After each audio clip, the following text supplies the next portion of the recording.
ये घटना मेरे साथ तब हुई जब मैं 6th ग्रेड में पढ़ती थी।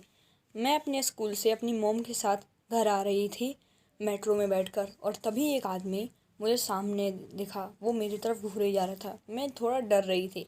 तब मेरी मॉम ने मुझे फ़ोन दिया और मैं यूट्यूब देखने लगी। फिर उस आदमी ने उसने मुझसे कहा, तुम बिल्कुल मेरी बेटी जैसी हो।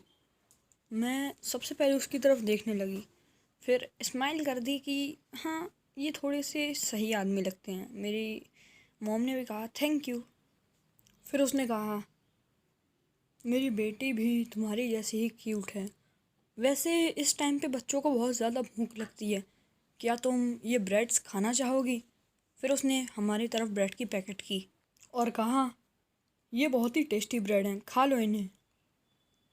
लेकिन मेरी मॉम ने मना करते हुआ, कोई बात नहीं, आप इन्हें रख सकते हो। लेकिन तब उन्होंने कहा कि ये शाम का वक्त है और इस समय बच्चों को भूख लगती है, तो तुम ये ले सकती हो। इस बार उसने कुछ गुस्से में कहा। डरते हुए मैंने वो ले लिया और उससे कहा थैंक यू। कुछ देर बाद जब मैं उन ब्रेडों को लेकर बैठी हुई थी, माहौल थोड़ा सा शांत था कि तभी उस आदमी ने कहा, मैं बहुत देर से देख रहा हूँ तुम इन ब्रेडों को नहीं खा रही। मैंने कहा, मैं घर जाके इनको खा लूँगी, अभी मेरा पेट भरा हुआ है, मुझे इनको खाना नहीं है अभी। उसने गुस्से में कहा, तुम्हें इनको खाना ही होगा, तुम इनको क्यों नहीं खा रही? इस बार मैंने उसकी आंखें देखी, वो एकदम लाल थी। वो बहुत ज़्यादा डरावना लग रहा था।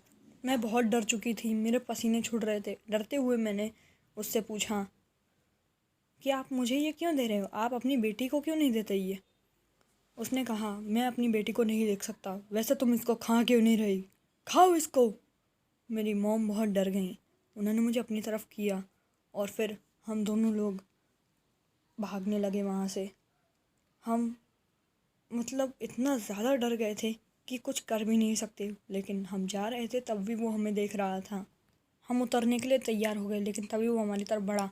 मैं इसको तुम्हें दे रहा हूँ, फिर भी तुम इसको नहीं खा रही, क्यों क्यों क्यों? मैं बहुत ज़्यादा डर गई, इतना कि रोने ही वाली थी।